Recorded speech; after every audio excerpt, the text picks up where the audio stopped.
Après tout ce que je t'ai raconté, on est d'accord que Martin est aussi agressif et impulsif que Véronica. Ils sont faits l'un pour l'autre. Quelle horreur. Je vais bientôt devoir supporter une autre personne grossière. Mais j'espère qu'ils partiront rapidement. De quoi tu parles? Martin a une entreprise de construction. Je pourrais lui demander de faire des travaux de rénovation dans la maison. De cette façon, il viendra souvent chez nous et il se rapprochera de Véronica. Mais c'est une très bonne idée, ça! Oui, mais je compte énormément sur toi aussi. Promets-moi que tu vas faire des efforts et affectionner les mêmes choses qu'Emiliano. Je parle de monter à cheval, monter dans sa voiture de sport, nager. Oui, je vais tout faire pour qu'il me remarque.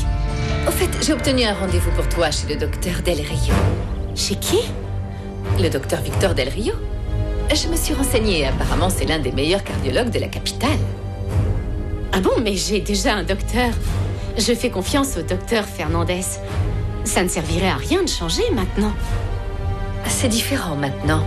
Tu n'as plus à être pessimiste comme autrefois, quand tu refusais d'avoir une seconde opinion médicale. Si tu aimes vraiment mon fils, tu as une très très bonne raison de te soigner.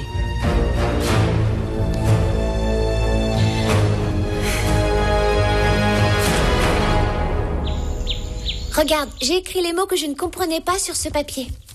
Oh, ma pauvre, je n'arrive pas à croire que mon grand-père ne te laisse pas utiliser de dictionnaire. Tu es pire que...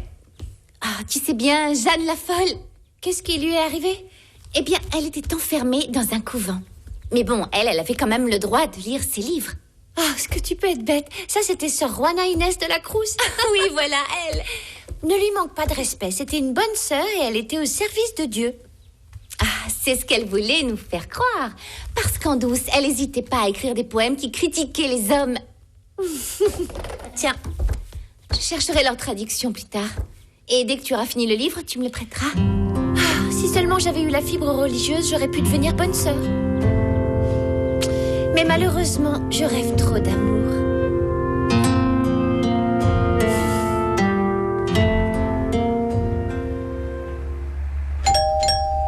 J'arrive. Tu es prêt, mon amour? On va être en retard pour l'aéroport. Ah zut, je peignais, j'ai pas vu le temps passer. Je fais vite, mon matériel de peinture est déjà prêt. J'ai juste à faire mon sac. J'y crois pas. C'est toi qui voulais faire ce voyage et tu n'as même pas préparé tes affaires. Désolé, ne t'inquiète pas, je fais vite. C'est toi qui voulais partir aujourd'hui parce qu'il n'y avait pas de vol demain. Ah, je sais, je suis désolé.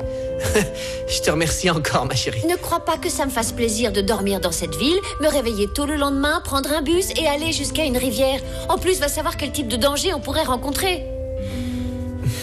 J'ai eu un mal fou à m'organiser. Et toi, tu oublies ce voyage parce que tu étais plongé dans la peinture. Vraiment. Ne t'énerve pas, tu verras, ce voyage en vaut le détour. J'ai un bon pressentiment. Et tu sais quoi? Je suis sûr que je vais trouver ce que j'ai toujours désiré. Elle en met du temps, Anna Perla. Elle pourrait penser à moi, quand même. Je suis là à l'attendre dans la rue comme ce pauvre chien. Je te préviens. S'il continue à aboyer et qu'il m'empêche de dormir, je vais finir par le tuer.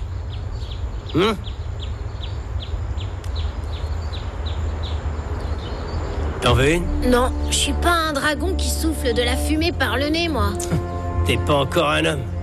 Si c'était le cas, tu l'aurais déjà fait. Regarde, je vais t'aider à le devenir. Et je vais te montrer. Prends-en une. Allez. Polo, rentre vite chez toi. Blanquita t'attend. Allez, dépêche-toi. Ne t'avise plus de lui montrer tes mauvaises habitudes. Si je te surprends de nouveau, je raconterai tout à grand-père. Faut lui apprendre ce genre de choses dès maintenant. Et toi, je vais t'apprendre à être une femme et à t'occuper de la maison. Pourquoi tu dis ça? Je vais dire à grand-père qu'il est temps que tu te maries et que t'arrêtes de vivre à ses dépens. Ah, par contre, je vais te trouver un mari bien docile pour qu'il n'essaie pas de me piquer la mine. Tu verras. Un crétin, un abruti.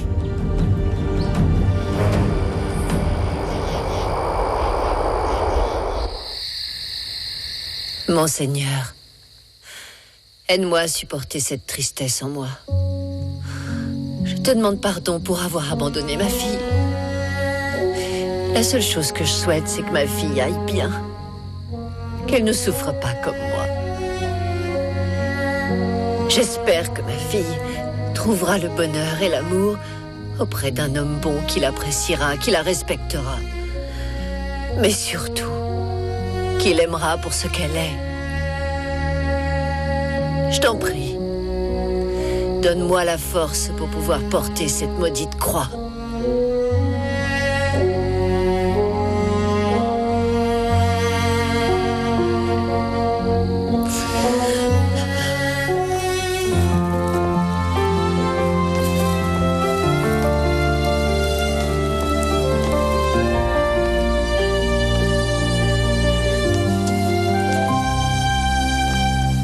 Bonsoir.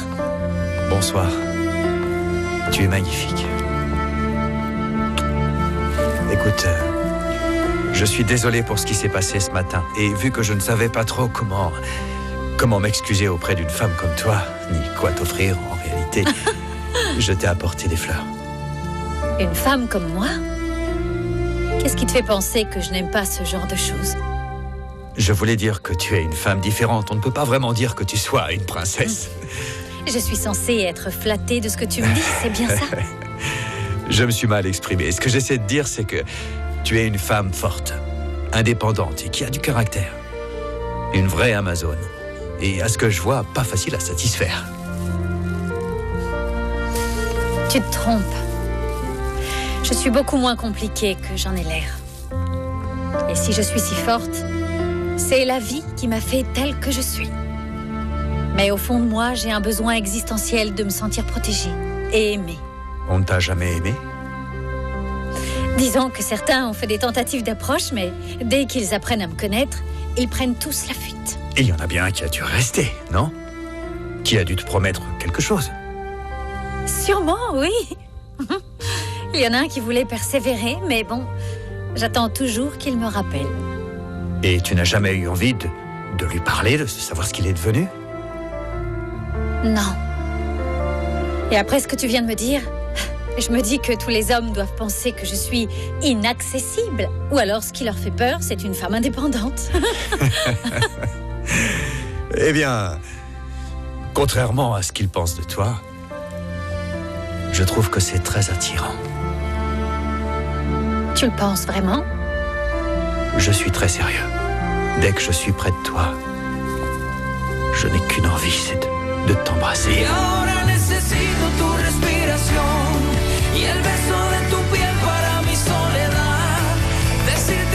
Martin, il va falloir qu'on parle tous les deux.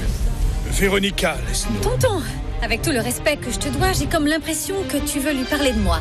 Dans ce cas, je vais rester. À toi de voir. On va commencer par le fait que vous veniez voir ma nièce. Est-ce que je vous ai donné mon consentement? Mais je lui ai donné le mien, tonton. Je n'ai pas non plus l'impression que tu m'aies demandé mon avis en tant que chef de famille. Je ne cautionne pas le fait que quelqu'un qui se soit invité le premier jour où il a rencontré mon fils accoste avec autant de culot Véronica. Ma nièce est ce que j'ai de plus cher. Je veux une réponse claire. Quelles sont vos intentions avec ma nièce? Je peux vous assurer que mes intentions sont bonnes, monsieur. Ce sont des paroles en l'air. Pas pour moi. Vous devez me croire. Je serais prêt à l'épouser sur le champ si Véronica l'acceptait.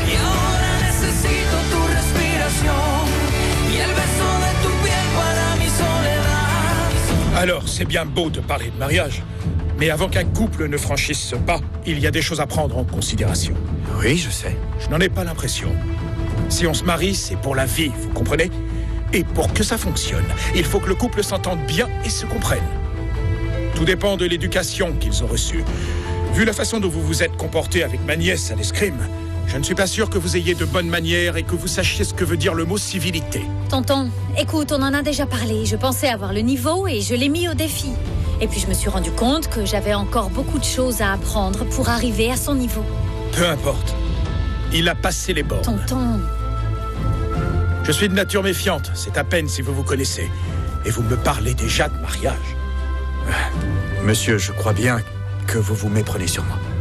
Sachez que la seule chose que je désire, c'est Véronica. Ce sera à moi d'en juger. J'espère que tu ne reverras pas cet homme. Je n'apprécie pas sa façon de précipiter les choses.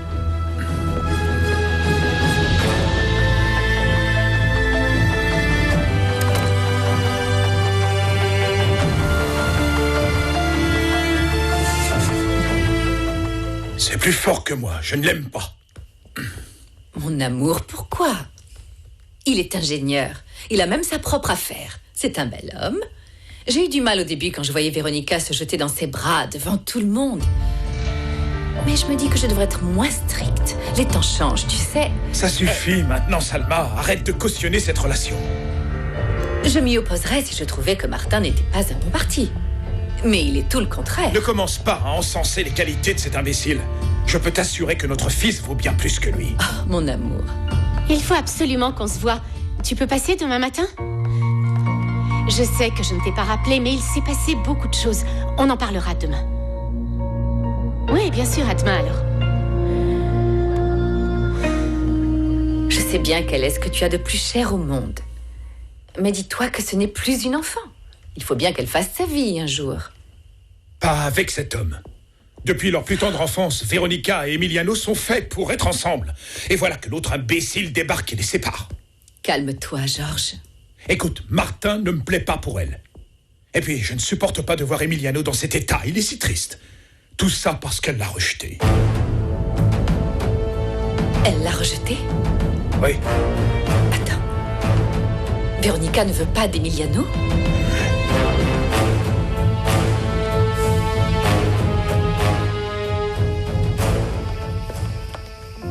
J'espère que cet endroit te plaît. Ah oui, j'adore. J'adore les fleurs et les espaces verts. J'aime le contact avec la nature, je me sens bien. Tu dois sûrement faire référence à un jardin bien entretenu. Je ne sais pas si tu tiendrais longtemps au beau milieu de la jungle. Tu détesterais ça. Et si je te disais que j'avais très envie d'aller là-bas? Si je ne devais pas travailler demain, je serais partie à l'aventure avec Pablo et Mariana. Ah, on t'a dit que tu étais marrante. Ce n'est pas un endroit civilisé où tu pourrais t'amuser. Tu ne tiendrais pas plus d'un jour là-bas. J'ai compris. En gros, tu me crois incapable de survivre dans ce genre d'environnement, c'est ça? Tu as toujours vécu dans ton petit confort et dans le luxe. Tu ne tiendrais pas un jour. C'est un lieu inhospitalier pour toi. Détrompe-toi. Si j'avais une bonne raison, je pourrais supporter tout et n'importe quoi. Ce qui veut dire? Eh bien, ça veut dire ce que ça veut dire. Ça ne me fait pas peur. C'est toi qui veux me faire croire ça. Par exemple, si mon mari était chargé de construire des ponts et des routes, je pourrais parfaitement partir avec lui dans la jungle. C'est vrai, ça? Tu te verrais vivre dans ce genre d'endroit? Oui, je pourrais vivre n'importe où. Tu mets en doute ma parole? Non. Je pense que tu as beaucoup d'amour-propre et que c'est grâce à ça que tu tiendrais ta parole. Je suis très content de l'apprendre. De l'amour-propre, c'est tout. Non, Martin. Je ne le ferai pas par amour-propre. Je le ferai par amour, tout court. Je te jure, Véronica, tu me rends dingue. Tu me fais sortir de mes gonds. Et à la fois, tu me fascines. Quand je suis avec toi, j'oublie qui je suis. C'est ce que je ressens. C'est aussi ce que je ressens pour toi. Tu sais comment s'appelle ce sentiment? On appelle ça de l'amour. De l'amour? Eh oui. Je pense que tu es amoureux et qu'il n'y a aucune échappatoire.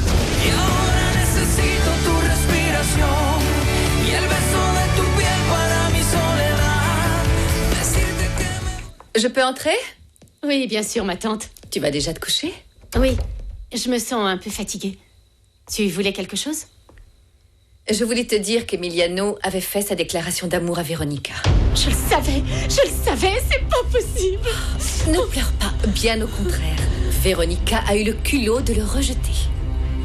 C'est la pure vérité ou est-ce que tu me dis ça pour que je me sente mieux? Oh, mais pourquoi je te mentirais?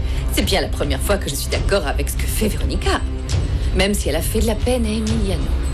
Le pauvre, il doit être dans un de ses états. Oui, ça l'a vraiment touché. Il est dans son bureau. Je pense que tu devrais aller le réconforter.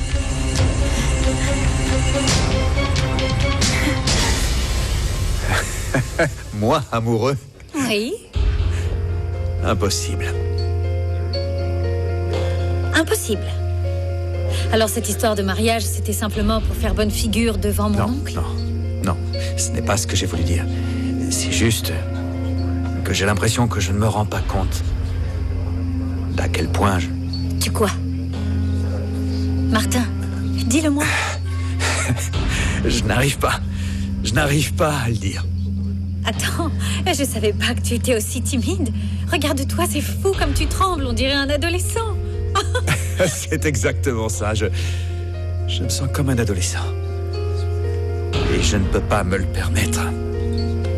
Écoute, ne sois pas aussi dur avec toi-même. Tu sais que tu peux tout me dire. Tu n'as aucune honte à avoir avec moi. Allez, dis-le-moi. Bonsoir. Bonsoir. Est-ce que vous aviez réservé? Oui, au nom de Martin Santelmo. Si vous voulez bien me suivre. Merci. Merci.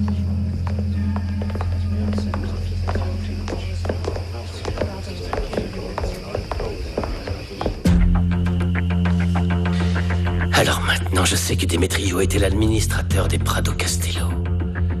Mais quoi d'autre?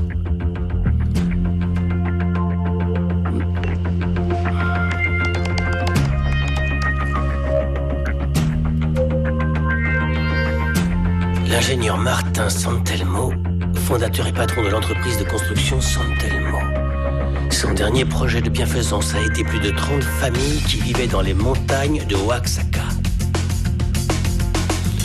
Comme ça, monsieur serait un bon samaritain. Bonsoir. Je voulais savoir si tu avais besoin de quoi que ce soit. Tu dois être triste de savoir que Véronica est allée boire un verre avec Martin. Je comprends pas ce qu'elle lui trouve. Comment est-ce qu'il a pu lui plaire aussi rapidement? Je t'avais prévenu, mais tu n'as pas voulu me croire. Véronica se précipite trop sur les hommes. Alors que moi, tu auras beau me rejeter à maintes reprises, je serai toujours là pour toi. Contrairement à Véronica, moi je sais comment aimer quelqu'un.